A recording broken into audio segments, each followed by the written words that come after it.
Hallelujah. Good morning to each and everyone. You may be seated. We praise the Lord this morning for having this time with Him in His presence. We honor and glorify Him because He's the King of Kings, the Lord of Lords. We're going to have the Holy Communion this morning, and I just want to share with you this morning while they are opening and preparing everything this morning.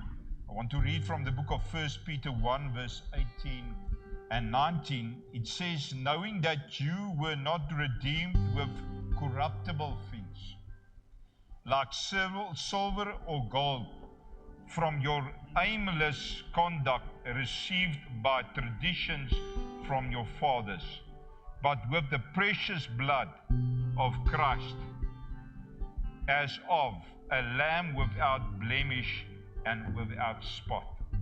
Now this morning and this weekend we are celebrating, now people call it Easter, and I think that's where the Easter bunny thing comes from, but we refer to it as our weekend of Passover, or the days of Passover that started as early in the Old Testament, and also reflected this morning. We heard from the book of Exodus, where the people had to prepare a meal as a lamb without blemish, and prepare a meal and apply the blood of that lamb to the doorpost. And also it was significant in the days where the Israelites were busy and they were living in slavery, and that meal was announced by God. He said to them,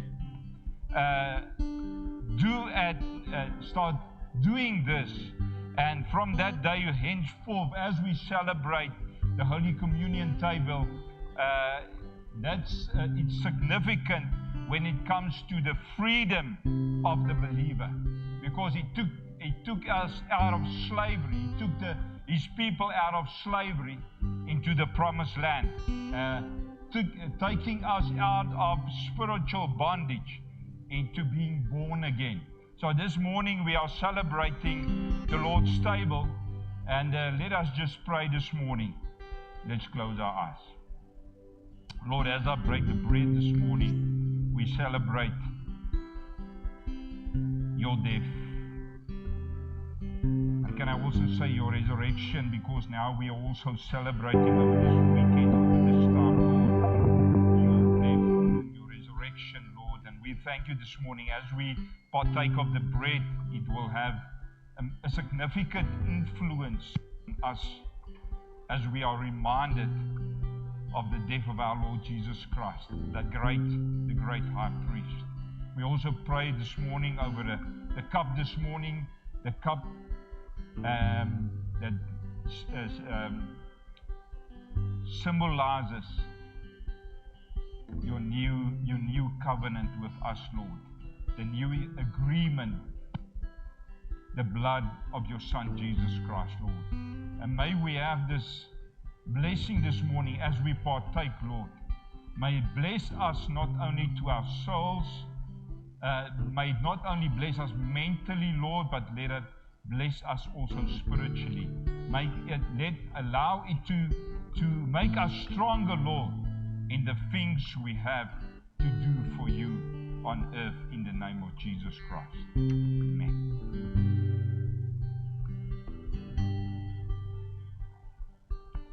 You can see.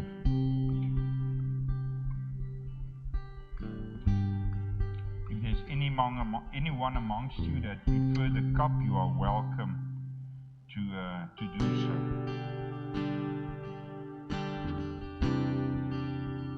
Just put your hand up if you prefer to drink from the cup.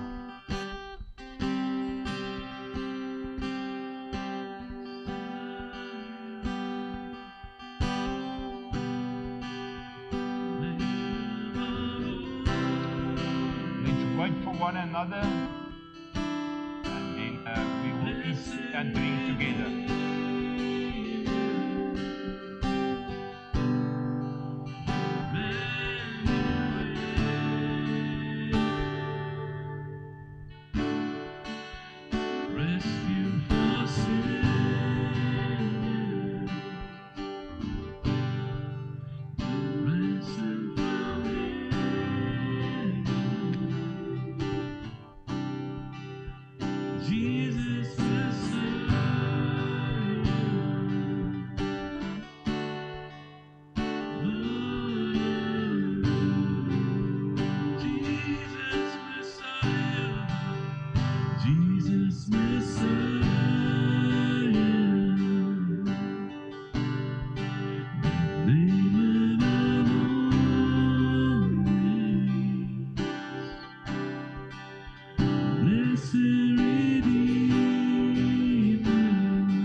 his body and drink of his blood. As you are fellowshipping with the Holy Spirit, allow him to speak to your heart this morning. Let us eat together and drink.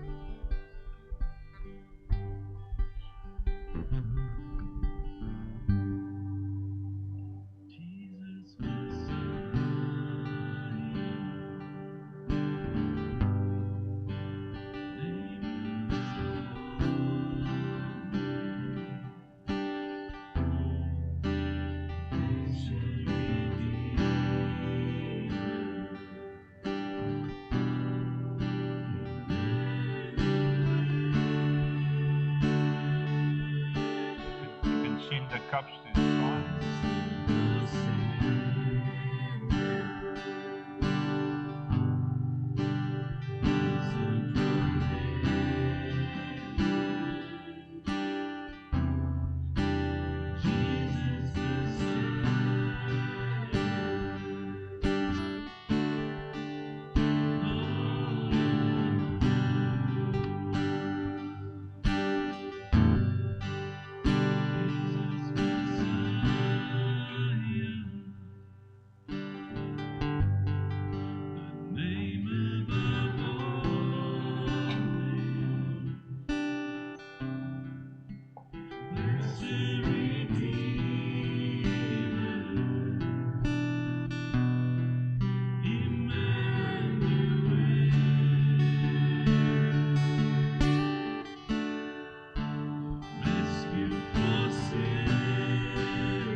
Pastor Anton and the worship team, we appreciate leading the things of the Holy Spirit.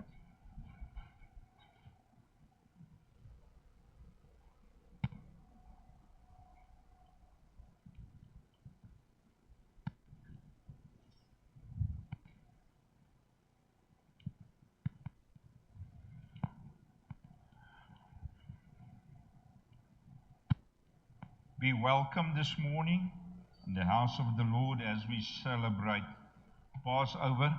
May you greet somebody? Don't look so like you're not free, eh? May you greet somebody? No, I think you can even stand up and just greet somebody.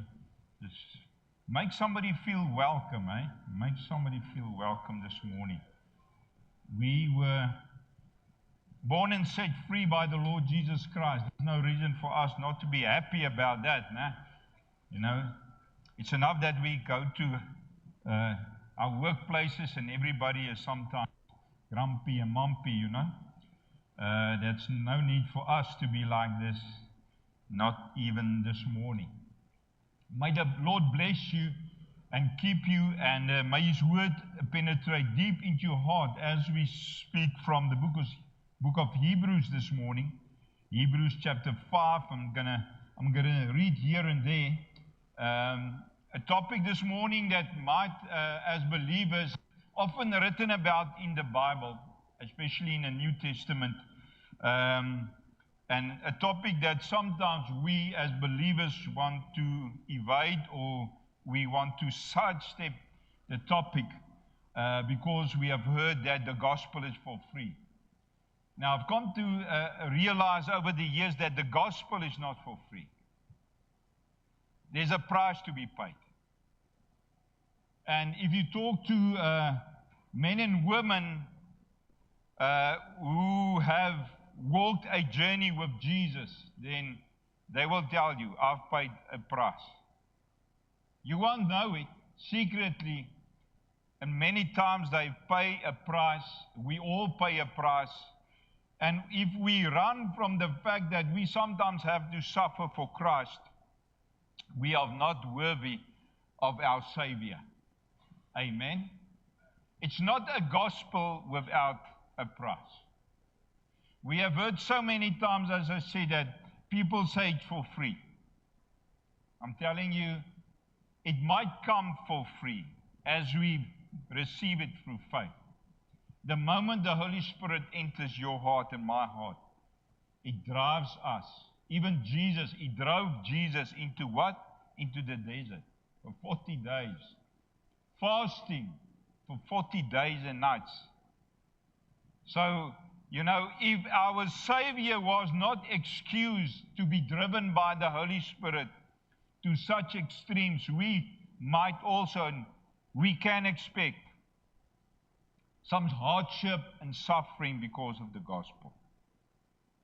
And I want to encourage you, I don't want to scare you this morning. I want to encourage you because the Holy Spirit have this ability to encourage us, to take us over the things that's so fleshly sometimes. Let me read from the book of Hebrews 5 verse 8, just to the text this morning. A son, though he was a son, referring to Christ, yet he learned obedience by the things he suffered. And as I said, when we just even bring up the word suffering, this church might not be for me. Or the church might not be for you, the church of the Lord Jesus Christ.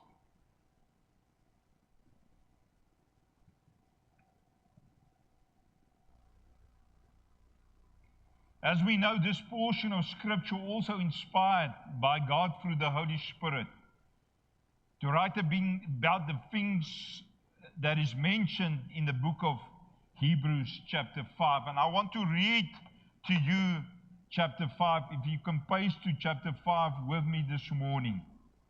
I just want to give you, in the back of your mind, an idea what we're going to talk about this morning. Hebrews chapter 5. I'm going to read from the New King James Version. I think you have the Old King James up there. I have not graduated on the Old King James, the Dow and the Dow. It says here, Hebrews chapter 5, for every high priest taken from among men is appointed for men in the things pertaining to God, that he may offer both gifts and sacrifices for sin.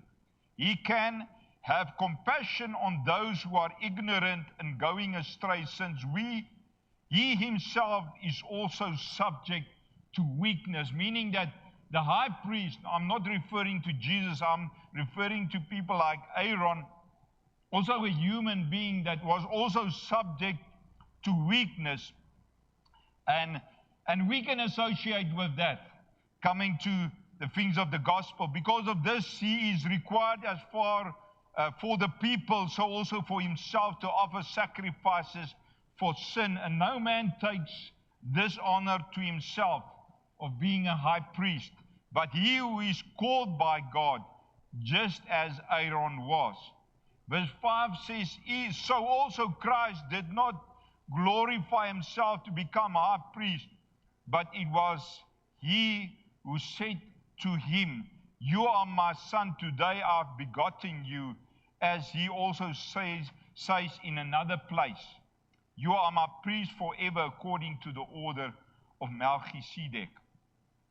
Verse 7, it reads like this, who in the days of his flesh, when he had offered up prayers and supplication with vehement cries and tears to him, was able to save him from death, and was heard because of his godly fear.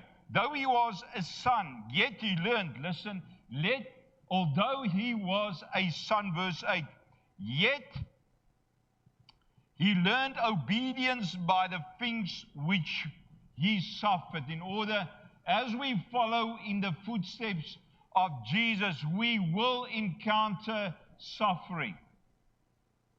It might be physical or spiritual, to whatever extent, but we might and we will encounter suffering.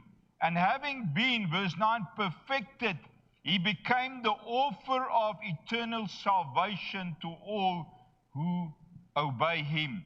Called by God as high priest according to the order of Melchizedek, of whom we have much to say. And listen to these words. And hard to explain, since you have become dull of hearing. Verse 12. For though by this time you ought to be teachers, you need someone to teach you again.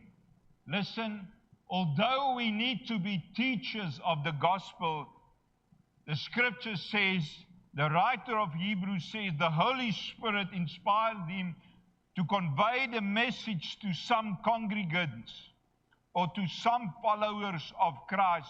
For though by this time you ought to be teachers, you need someone to teach you again. And so it means, I want to say it in simple words, we have slipped up somewhere. Because while eating the nourishment of the Word of God through the Spirit or spiritual food, we have neglected to take some of this food along the journey when presented by our Lord Jesus Christ. You need someone to teach you again the first principles of the oracles of God. And you have come to need milk, not solid food.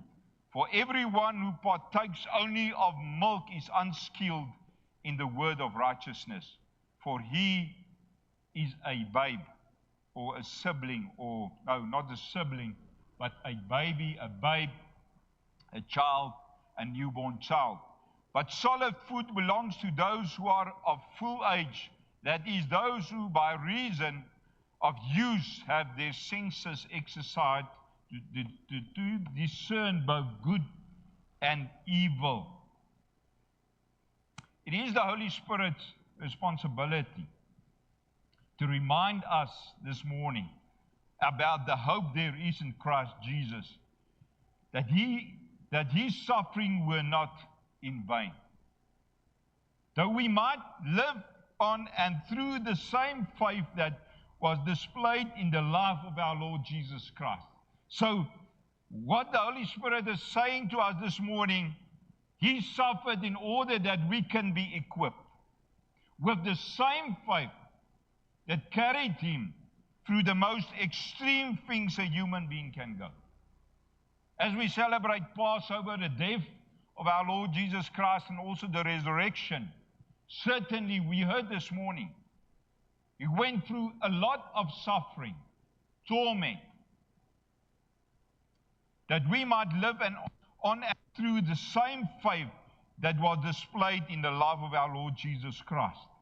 Knowing that he is the great high priest and the author and the finisher of what we believe in.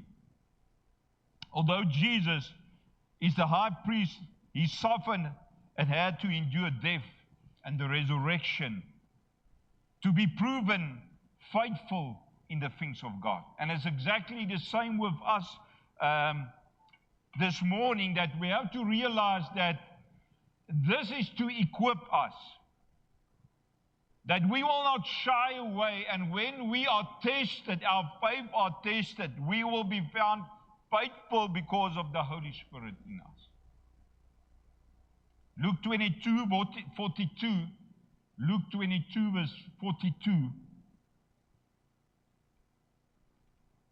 Remember to bring your Bible and maybe a nice book and a pen to write the ideas the Holy Spirit deposits in your heart. You might lose them because something might happen afterwards and then you totally forgot what God have laid up in your heart. I found it many times in my life when I go out here, God has spoken to my heart, a precious thing, but then I find it difficult to find that which was so precious to me afterwards. It's sometimes necessary, all the times actually, to revisit the scripture. Luke 22:42, saying, Father, if it's your will, Jesus speaking, take this cup away from me. Nevertheless, not my will, but yours be done. Now, Jesus had to distinguish here between his Father's will and his own human will. As a human, he had a choice. And it comes down to making choices for the gospel and following our Savior. He had to choose. He had to make a decision, as we have to make a decision. Whatever decision comes your way, you have to make the right decision. We have to distinguish, we have to discern between good and evil, whether to obey his Father or to the anxious cries of his flesh. We can only imagine what distress his physical body was as a human. He was, even Scripture says he was in distress. He had a choice to make. Should I adhere to the cries of my flesh, submitting, because knowing what he had to go through? If I know that when I get in my car this morning and I travel to Cape Town, I will be in a serious accident, do you think I will take that journey? I agree with you. No, I won't take that journey. I'll be too scared to take that journey. But Jesus, he thought about us sitting here this morning. He thought about every lost soul. He took that decision on our behalf. It was not something that will, at that moment, bless his flesh. No. It was torment to him. He had to endure things in his own human flesh that was not known to him. Remember, he was sinless, without blemish, perfect, the perfect Lamb of God. He had to endure and experience the sin of the world. There's time in our life, there comes time in our lives that it's not because of sin or disobedience to God, but we are facing suffering or had hard times because we made a decision to follow the will of God and we decide to obey. Sometimes we blame even human error for the will of God in our life. I said to you this morning, we sometimes think it's because of sin or something I've done wrong in my life, while it's the will of God for you and I to go through the process. Amen? Sometimes we blame human error for the hardship we endure from time to time, not knowing it's our faith in God that is put to the test.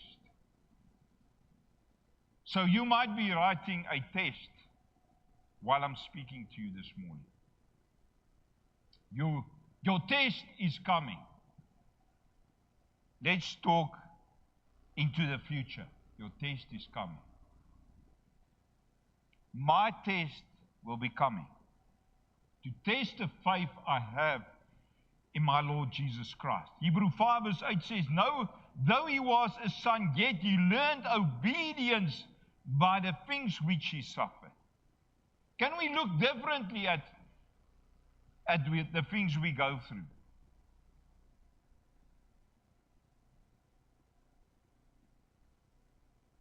We are in a process of learning what? Obedience. And we have many times the church makes that connotation of negativity when it comes to suffering for the Lord Jesus Christ. Because when we look at him, was there any reason for him to be disobedient to the Father? He was the Son of God. He was perfect and without sin.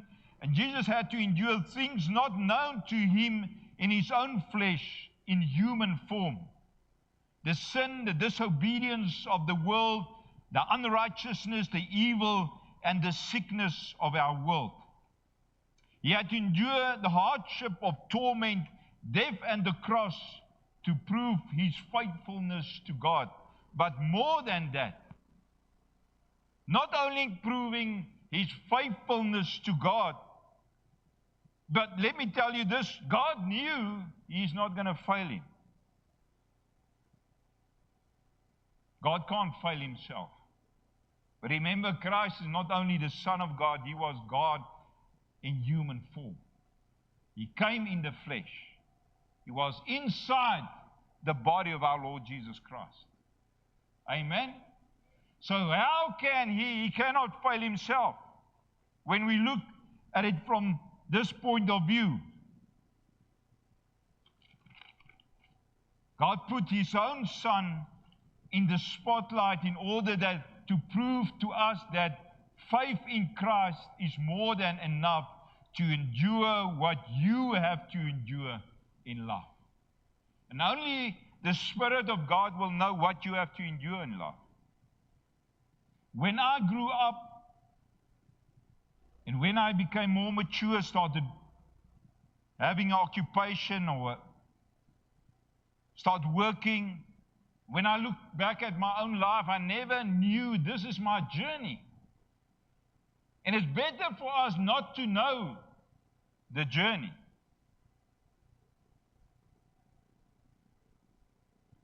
He's saying that our faith in the Lord Jesus Christ is more than enough to handle whatever you have to endure. I'm not calling anything on your life that is not the will of God. I'm calling the will of God over your life. The picture of the will of God sometimes looks much different than what we thought about. But the faith he was referring to, that will endure whatever we have to endure, that faith causes things to happen. Let me read from Hebrews 5 verse 9. And having been perfected, he became the author after suffering. Listen, after suffering, he uses a word quite in the opposite direction. From suffering, he calls it, and having been perfected. So you can see that suffering can cause perfection. In Christ, of course. He became the author of eternal salvation to all who obey. Now, the word author there means to cause or causative. It means to allow things to happen. So, in other words, and having been perfected, he became the one that made things happen in our life. Of eternal salvation to all important who obey him. Let me read from, just to tell you a testimony, Mark 5 verse 32 and 34. Because our faith in the Lord Jesus made things happen that we cannot do. It gives us the grace to obtain and to have enough fuel on this journey. Mark 5 verse 32 to 35 in the New King James Version. And this is the story of the woman with the issue of blood. And she encountered Jesus. Listen here. And he looked around to see her who had done this thing. But the woman, fearing and trembling, knowing what had happened to her, came and fell down before him and told him the whole truth. I'm telling you that Jesus, the faith in him, will make things happen in your life that you cannot accomplish and I cannot accomplish. What had happened to her, and came and fell down before him and told him the whole truth. And he said to her, daughter, your faith has made you well. Go in peace and be healed of your affliction. This is a personal testimony when my daughter Andel, before she passed on, about 2 days before she passed on, in the hospital bed, she told me that she has this extreme pain on her stomach. And, you know, the Lord shared with me the scripture, and we prayed, and she told me the next morning after praying, when we visited her again, it's about, I think, the day, 2 days before she died, so it was the evening on the 3rd day before she passed on. She told me, Father, that scripture has healed me. I have no pain anymore. Although she was in the state and had to pass on 2 days later, she said the extreme pain she had was gone. Because of that scripture that says, daughter, your faith has healed you. It caused something to happen, a miracle in her life. Amen. Even although she passed on, it caused a miracle to happen in her life. He is the reason, Jesus is the reason for eternal salvation to come about in every believer's life, or anyone that believes in the gospel. Because He, Jesus, caused it to happen. He's the source, the starting point. He brings things about. When we obey, when we obediently follow His will in spite of the resistance of the enemy, He will cause things to fall in place. We will see from the book of Romans that there is a constant resistance in your faith. That is why we cannot slack, actually. It's not good not to come to church.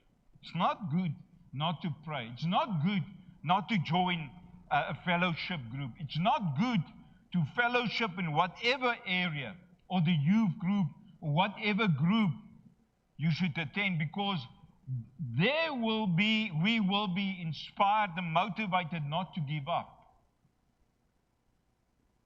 Sometimes we have to bind the opposing spirits like fear in order for us to obey the will of God. Salvation in Christ is the gateway through which we as believers enter and function effectively in the kingdom of God.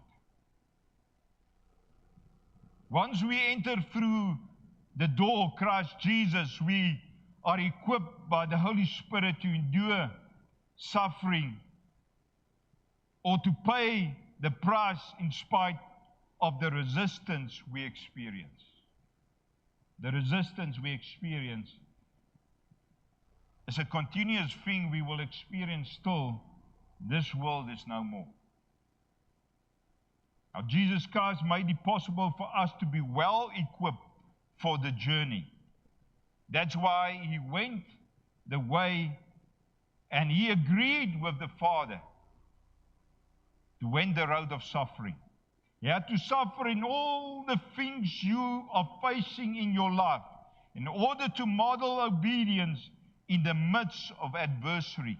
You might be facing drug abuse this morning, or homosexuality, or alcohol misuse or abuse, mental or verbal abuse, sickness or sin, rejection, whatever, so many things we are facing in this current life. A lack of identity. You might be facing a lack of identity.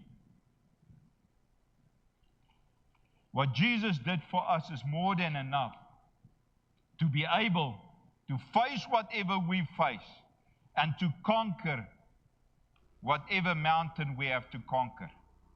That is in Romans 8, verse 2. Let me read verse 2. Verse 1 to 3 is also important, but let me just go to 2. For the law of the Spirit of life in Christ Jesus had made me free from the law of sin and death. There's two laws, the one of the Spirit of life in Christ Jesus, and then there's a law that opposes the Spirit of life in Christ Jesus, the law of sin and death. These two laws, they work against each other. And I want to explain it simple. I want to compare the law of sin and death with the law of gravity, and the law of life with the law of life in Christ Jesus.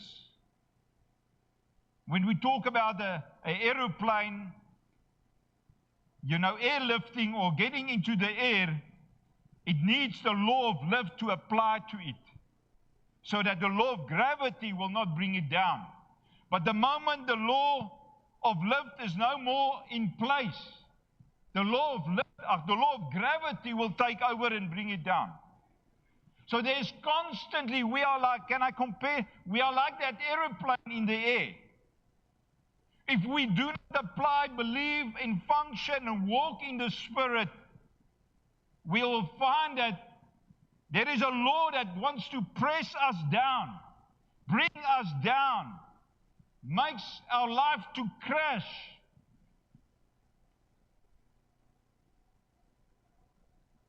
It's the law of sin and death.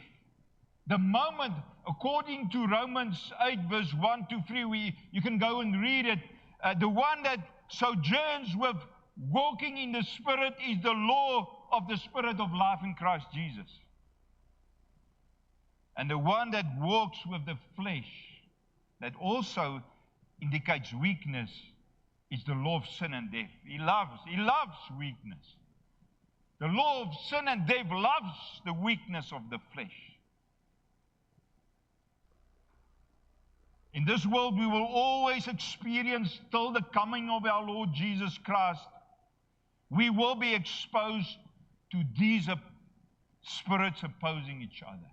That's why we have to be vigilant, praying, seeking the face of the Lord day and night, spending time with Him, so that we will not caught up walking in the flesh. Hebrews 5 verse 2 says the following: He can have compassion on those who are ignorant and going astray, since He Himself, a human high priest, because He was referring to someone like Aaron himself, who also subject to weakness. And we have to be vigilant that we do not fall into that trap. Habitually, the trap of being subjected to the weakness of the flesh. Likewise, we experience it. Whatever we do in life, it happens to us that the flesh takes over sometimes.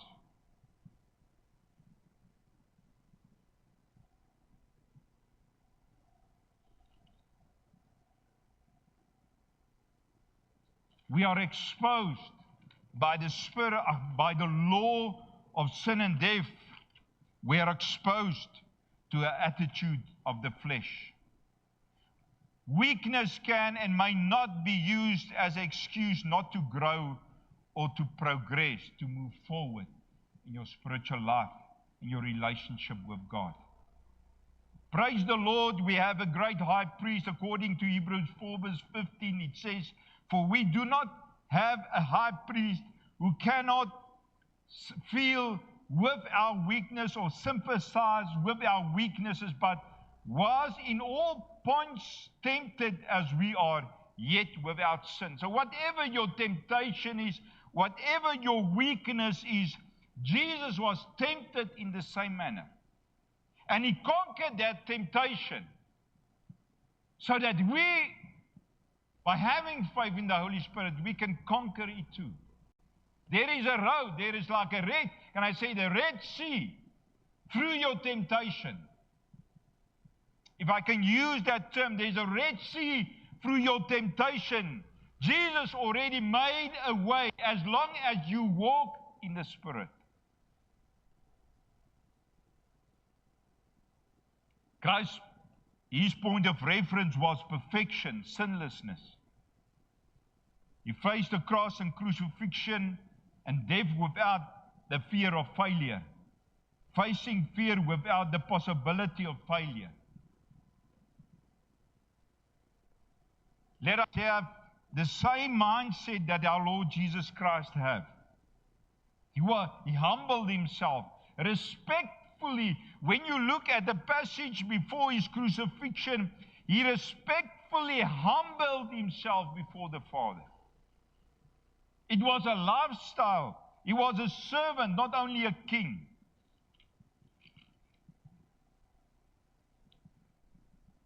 When we look at Hebrews 5, verse 12 to 14, the writer of the book of Hebrews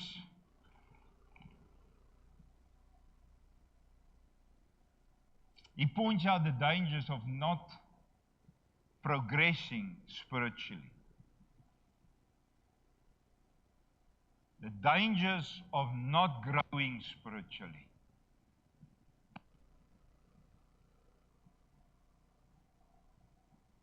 There is danger when we go into Hebrews chapter 6. We're not going to go into there. When you read it, there it reflects and name a few things that forms the foundation. Hebrews 6 verse 1 to 3, 4 to 6, somewhere there. It lays the foundation of our faith. But if we, as believers, stay with the foundation and build nothing on it, we stand a chance, we are in danger of losing that faith we have. Let me read Hebrews 5 verse 12 to 14 to you. It says, Hebrews 5 verse 12 to 14. Remember, he said in Hebrews 5 verse 11, since you have become dull of hearing, meaning becoming disobedient. We can have the Holy Spirit still be disobedient. We can ignore the Holy Spirit. Jesus could ignore, he had a choice to ignore the Holy Spirit before he was crucified. He had a choice. That choice came through the flesh. Since you have become dull of hearing. So I say the danger is when you go and read Hebrews 6 verse 1 to 6, 1 to 4, somewhere there, you'll see there is a danger. It reflects on what is the foundation of our faith. That we should not go back to the foundation, but build on the foundation. It means, and also when we read Hebrews 5 verse 12 to 14, he's talking about immature children of God. And if we fail to build on the foundation, we stand a chance to lose the faith we have gained, to fall behind. Spiritual immaturity, verse 12 to 14. And though by this time you ought to be teachers. You need someone to teach you again. Can you remember the first principles of the oracles of God? I've missed something somewhere in my spiritual journey. I have to make a U-turn and ask the Holy Spirit, where did I miss what I'm hearing this morning? Why am I not growing? Why am I like just an infant or a baby still in Christ? You have come to need milk and not solid food. Then he says in verse 13, for everyone who partakes only of milk is unskilled in the word of righteousness, for he is a babe or a baby. But solid food belongs to those who are of full age, mature, those who by reason of use have their senses exercised to discern both good and evil.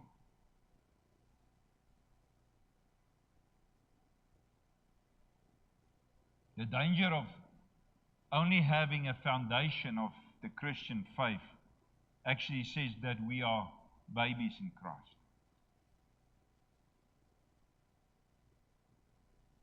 The danger of just allowing the Holy Spirit to lay foundation in your life and not to progress, to grow spiritually, puts us in danger spiritually. And also, it might rob us from eternal life. Go and read the chapter in Hebrews 6. not utilizing what you have learned, not applying your faith, not applying obedience, might cause a falling away in the future. Let me use an example from the book of James 1 verse 20, because I want to say that we are talking this morning, it's not the gospel there is no price to. We have to pay a price. And we have seen that suffering brings about even growth or maturity in my life.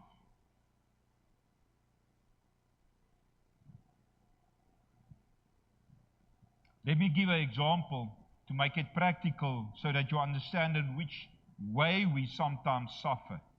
Even when you go and read the book of Matthew 5, the Beatitudes, the teachings of Jesus at the Mount, you will see that he says that those who love him will be persecuted.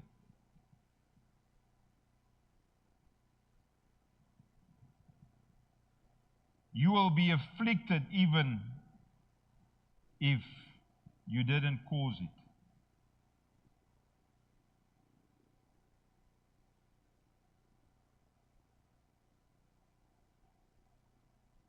James 1 verse 20.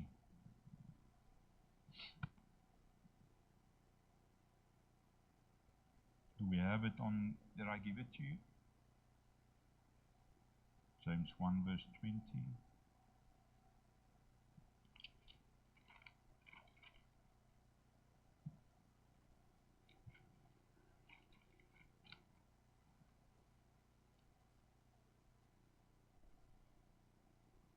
It's not the gospel without a price. We will pay a price. It says there, for the wrath of man worketh not the righteousness of God. The wrath of man. My anger, my vengeance, when I'm provoked to anger or to vengeance, I'm using the example, it's because we also suffer, have to endure such things. That anger or vengeance have lustful desires, and it is urging us to disobey the will of God. The moment I apply self-control when I'm provoked to anger, I do what? The moment I'm not obedient to the flesh by, gooi my poppe uit die pram, I'm seeking vengeance, or I afflict vengeance. The moment I'm provoked when somebody makes me angry, and I go over to action, punishing them, it means I disobeyed. And the moment when I obey the Holy Spirit, because now when I obey the Holy Spirit, my flesh is suffering.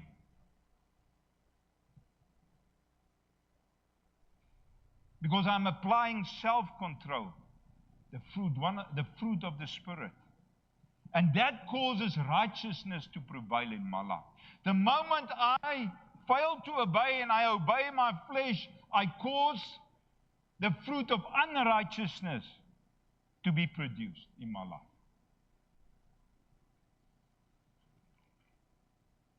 When obedience to the Spirit,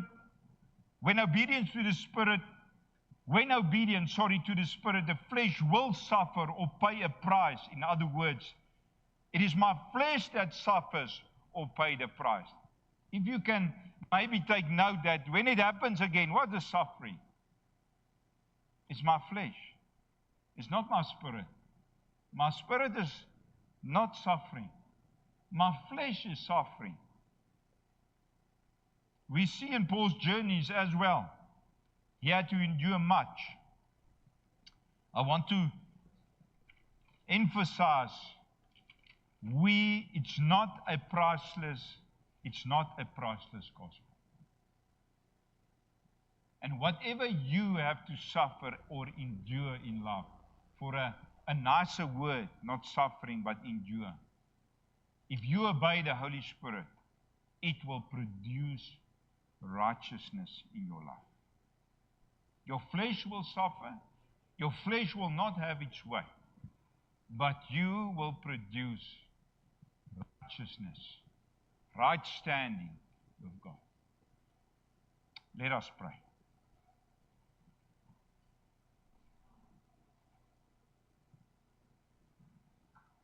Heavenly Father, thank you for the Holy Spirit speaking to us this morning, forming us like the potter, the klein hand of the potter, Lord. And even right through, especially in the New Testament, we read of the suffering and the things that the disciples and the apostles had to endure for the sake of their Savior Jesus Christ. When we think about it this morning, Lord, that you suffered a great deal, it will be foolish to think that we do not have to endure anything, because there was a reason you endured everything you endured on the cross of Calvary. In order that we have freedom to function in the midst of adversity, to apply our faith, knowing whatever cannot disturb the will of God in our life. Thank you, Lord, for your grace and mercy. As we apart, Lord, I pray also that your grace and mercy will continue to be with us and fellowship with us, Holy Spirit. Form us. Lord, I pray that we, each and every one of us, will be obedient. We will make the right decisions when it comes push to shove. In the name of Jesus Christ, our Lord and Savior. Amen. Amen. May the Lord bless and